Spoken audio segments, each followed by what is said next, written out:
प्रेक्षकांनो, आजच्या भागामध्ये जीवा आणि नंदिनी बोलत असतात तेव्हा नंदिनी म्हणत असते, जीवा, मी आईकडे जेव्हा गेले होते ना तेव्हा मला भीती वाटली होती की आई काव्याला सगळं सांगणार तर नाही ना खरं. जीवा पण म्हणतो, मला पण खूप भीती वाटली होती. आईने जर काव्याला सांगितलं आणि काव्याच्या मनावर काही परिणाम झाला तर खूप नुकसान झालं असतं, जे आपल्याला व्हायला नको होतं. पण आईने खूप हुशारीने हे सगळं हँडल केलं आणि काव्याला काहीही कळू दिलं नाही. तेव्हा नंदिनी म्हणते, हो, मला पण खूप असं मनातून फील झालं होतं की आईने खरंच खूप हुशारीने हे सगळं हँडल केलं.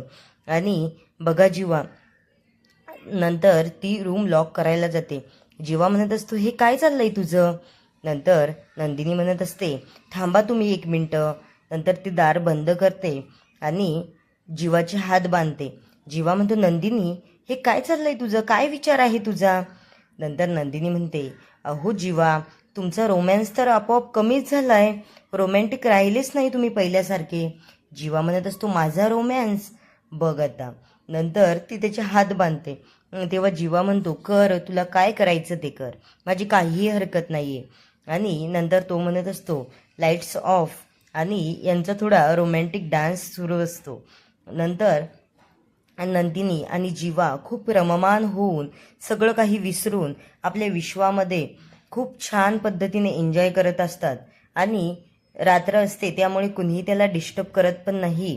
आणि जीवा आणि नंदिनी खूप छान आपलं मनातलं सगळं काही दुःख बाजूला ठेवून ती त्यांच्या स्वतःचा आनंद द्विगुणित करत असतात.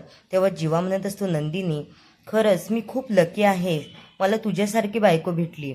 आणि नंदिनी पण म्हणत असते, जीवा, मी पण खूप लकी आहे, कारण मला समजून घेणारा जोडीदार मला भेटला. त्याने मला प्रत्येक वेळी सावरलंय आणि समजून पण घेतलं. नंतर इकडे काव्या आणि पार्थ झोपलेले असतात तेव्हा बाहेर पाऊस पडत असतो. तेव्हा काव्या दचकून उठते आणि पार्थ म्हणत असतो, पार्थला उठवते. तेव्हा पार्थ म्हणतो, काय काव्या, मला झोप आली आहे, झोपा बरं तुम्ही पण आता. काव्या म्हणत असे, नाही देशमुख, उठा ना, अहो बाहेर बघा किती छान पाऊस पडतोय तर. पार्थ म्हणत असतो, काव्या, तुम्हाला बघायचं असेल ना तुम्ही बघा, माझी झोप नका मोडू बरं तुम्ही.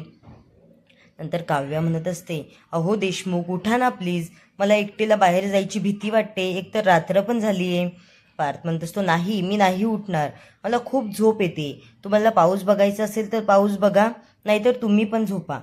पण काव्या काही ऐकतच नसते. काव्या म्हणत असते, देशमुख, प्लीज उठा ना, माझ्यावर तुमचं प्रेम आहे ना, त्या प्रेमाखातर तरी उठा. नंतर पार्थ उठतो बिचारा आणि तो म्हणतो, चला, कुठे जायचं आहे? नंतर ती म्हणत असते, मला ना मातीचा खूप वास येतोय आणि मला माती खायची. पार्थ म्हणत असतो, हे काय, वेड्या झाल्या काय तुम्ही? माती वगैरे खायचे डोहाळे, बाळावर परिणाम होऊ शकतो याने. काव्या खूप चिडते आणि म्हणत असते, तुम्ही असंच करता नेहमी, तुम्हाला यायचं असेल तर या, नाही तर मी जाते. आणि पार्थचा ती हात पकडते आणि म्हणते, प्लीज चला ना, मला खूप भीती वाटते बाहेर एकटीला, आपल्या गार्डनमध्ये खूप माती आहे, आपण तिथे जाऊया आणि मातीचा वास पण घेऊया. नंतर पार्थ आणि ती बाहेर येते तेव्हा पार्थ म्हणत असतो, नको काव्या, असं नको करूयात, खूप पाऊस पडतोय, मला पण खूप भीती वाटते गार्डनमध्ये जायची. तेव्हा काव्या म्हणत असते, नाही पार्थ, प्लीज जा ना, आपल्याच गार्डनमध्ये माती आहे ना, मग आणा ना मुठभर माती, मला प्लीज वास घ्यायचा आहे, मला ना डोहाळे लागले. तेव्हा पार्थ तिचं ऐकतो आणि गार्डनमध्ये जातो. आणि तेव्हा तो म्हणतो, बरं बाबा काव्या, तुम्ही काही ऐकणारच नाही, मला माहीत आहे. आणि पण तो हसायला लागतो. नंतर तो जातो आणि चिमूटभर माती घेऊन येतो. तरी पण काव्या खूप खुश होते आणि म्हणत असते, देशमुख, खूप लकी आहे मी की मला तुमच्यासारखा नवरा भेटला. बघा ना, मी एवढ्या रात्री तुम्हाला उठवलं आणि तुम्ही माझे डोहाळे पुरवण्याचा प्रयत्न करत आहात. आणि ती खूप पावसाचा आनंद घेत असते आणि एन्जॉय करत असते. नंतर इकडे मानिनीला पण जाग येते आणि मानिनीला असं वाटतं किचनमध्ये जाऊन पाणी पिऊन यावं. आणि तिला बाहेरचा आवाज येतो. नंतर ती बाहेर जाते की कोण आहे इकडे. तेव्हा पार्थ बाहेरून मातीचे पाय घेऊन आतमध्ये येत असतो आणि जीवा, पार्थ आणि काव्या तिथे बसलेले असतात. तो माती घेऊन येतो आणि काव्या त्या मातीचा सुगंध घेत असते. नंतर मानिनी येते आणि मानिनी म्हणते, काय काय करतात मुलांना तुम्ही एवढ्या रात्री इथे? पार्थ म्हणत असतो, काही नाही, असंच आलो होतो सहज. नंतर काव्या ती माती लपवून ठेवते. मानिनी म्हणत असते, काय हा वास कशाचा येतोय? पार्थ हसायला लागतो. काव्या पण खूप हसते आणि ते मानिनीला समजूच देत नाही. एकमेकांकडे बघत असतात आणि हसत असतात. तेव्हा मानिनी म्हणते, काय झालं? अरे बाबा पार्थ, हे कसले पाय आहे? बघ ना, चोरबीर आला होता का इकडे? नंतर तिला डाऊट येतो, हे काहीतरी लपवत आहेत. आणि काव्या खूप गपचूप बसलेली असते, कारण तिला भीती वाटते की मानिनी तिला बोलेल की हा कसला मातीचा वास वगैरे घेते. नंतर काव्या म्हणत असते, अहो आई, असं नाही, मी ना, मला खूप डोहाळे लागली होती मातीची. नंतर तो लपवत असतो माती आणि मानिनी ती माती बघते शेवटी. नंतर मानिनी ते पाय पण बघते की हे पाय कुणाचे आहे. नंतर पार्थला ती पूर्ण फडची पुसून घ्यायला लावते आणि ती आणि काव्या ते मातीचा सुगंध घेत असतात. ते सगळेजण ते पाय बघायला जातात तेव्हा तो काव्याकडे बघतो आणि काव्या म्हणते, अरे बापरे, आणि काव्याच्या मागे जाऊन लपतो. तेव्हा मानिनी खूप ओरडते की हे पाय तुझेच आहे ना पार्थ, तू का असं केलंस? खूप घाण केली फरची. आणि असं मजाकमध्ये त्याला मारण्याचा प्रयत्न करते लहान मुलांसारखा.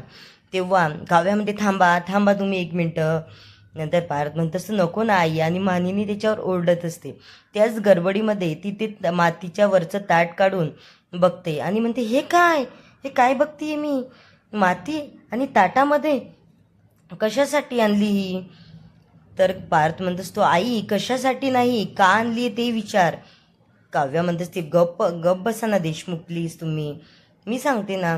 तेव्हा पार्थ म्हणत असतो, अहो यांना मातीचा वास घ्यायचे डोहाळे लागले होते, त्यासाठी मी ती माती घेऊन आलो. मानिनी असं हसायला लागते. मानिनी म्हणते, अरे बाप रे, आणि पार्थ हे असं का होतं याच्यावर पण विचार करायला हवा बरं. आणि खूप मोठमोठ्याने हसायला लागते. नंतर पार्थ पोचा घेऊन येतो आणि सगळी फडची पुसतो आणि खूप रागाने बघत असतो यांच्याकडे. आणि ह्या दोघीजणी त्या मातीचा वास घेत बसलेले असतात. पार्थ म्हणतो असतो, काव्या मी तुम्हाला सोडणार नाही, हे बघा. आणि मानिनी हसत असते. मानिनी म्हणते, कर काम कर गपचूप, उगाच पाय घेऊन आला आणि बाकीच्यांना कामाला लावतोय. तो फडची पुसून बिचारा तिथे बसतो. तेव्हा काव्या म्हणत असते, देशमुख खूप दमलात का हो? पार्थ म्हणत असतो, बोलतच नाही तो, खूप रागाने बघत असतो तिच्याकडे आणि म्हणतो, हे असले कामं मी आता परत करणार नाही. मानिनी म्हणत, ते करावंच लागेल, बाळ होईपर्यंत आणि बाळ झाल्यानंतर पण कामं करावंच लागतील.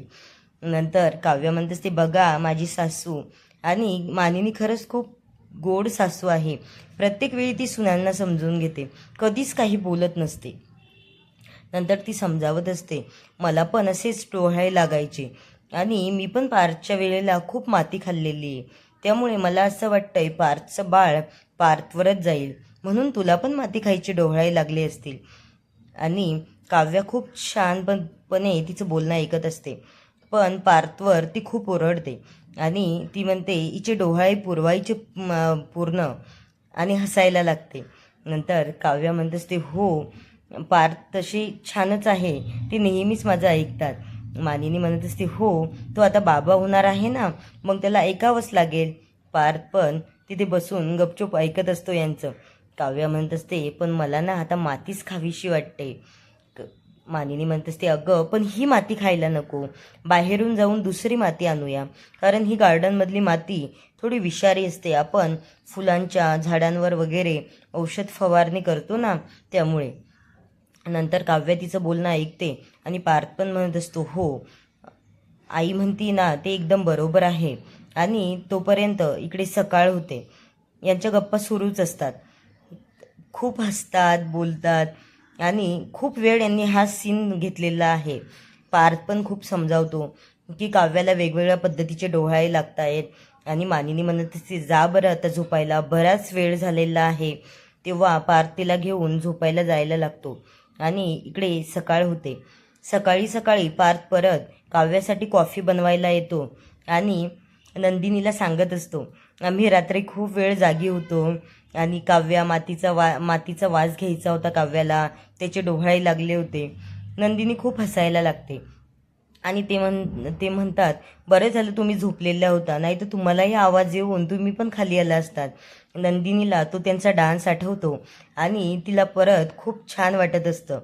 नंतर पार्थ म्हणत असतो, तुम्हाला कसले डोहाळे लागत नाही का?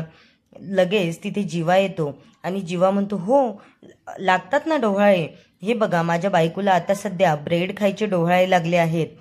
नंतर पार्थ हसायला लागतो आणि म्हणतो, जीवा पुरव बाबा तुझ्या बायकोचे डोहाळे, नंतर परत प्रॉब्लेम होईल आणि मला तर रात्री बेरात्री उठून डोहाळे पुरवावे लागतात. तुला तर तसलं काही नंदिनी परेशान पण करत नाही. जीवा म्हणत असतो, हो बाबा नंदिनी काय परेशान करते आणि काय नाही ना ते मला विचार फक्त. नंदिनीने पण खूप वैताग देते, पण ती असं बाहेर वगैरे जायला नाही म्हणत, त्यामुळे माझी जास्त फजिती होत नाही. तेव्हा नंदिनी म्हणत असते आणि नंतर तिथून पार्थ निघून जायला जातो. तेव्हा नंदिनी म्हणत असते, बरं झालं जीवा तुम्ही आलात, नाहीतर पार्थने डोहाळे लागणे त्याचा विषय काढला होता तेव्हा आम्ही खूप गडबडले होते आणि काय सांगावं मलाच कळत नव्हतं. नंतर जीवा म्हणत असतो, नंदिनी तुम्ही टेन्शनच घेऊ नका, हे आपण ना असंच लपवाछपवीत सुरू ठेवूया, कुणालाच काहीच माहीत होणार नाही आणि मी जोपर्यंत तुमच्यासोबत आहे तोपर्यंत तुम्हाला टेन्शन घ्यायची गरजच नाही. नंतर नंदिनी म्हणत असते, हो जीवा ते तर खरंच आहे. आणि जीवा अंडे उकडत असतो त्याच्यासाठी आणि नंदिनीला पण कॉफी बनवून देत असतो. नंतर नंदिनी पण त्याला आमलेट वगैरे बनवायला मदत करत असते आणि ती पण त्याचा सुगंध घेते तर खूप छान वास येत असतो आणि जीवा आणि नंदिनी पण खूप एन्जॉय करत आहे ही एक फेज. नंतर पुढील भागामध्ये ते तिथे डायनिंग टेबलवर बसलेले असतात तेव्हा त्यांचा विषय सुरूच असतो की सरोगन्सीज म्हणून मदर कोण निवडायची वगैरे. तेव्हा मानिनी म्हणत असते, हे काय ऐकते मी, सरोगन्सीजसाठी काय कुणासाठी बघताय हे सगळं? तेव्हा जीवा आणि नंदिनी अडखळते. तेव्हाच मानिनीला थोडा डाऊट येतो आणि तिला असं वाटतं हे असं का वागतायत. आणि आता पुढील भागामध्ये बघायला भेटेलच की मानिनी या सगळ्यांचा शोध कसा घेते की नंदिनी तिला डायरेक्ट जाऊन सांगते. पुढील भाग बघणं खूपच रंजक ठरणार आहे.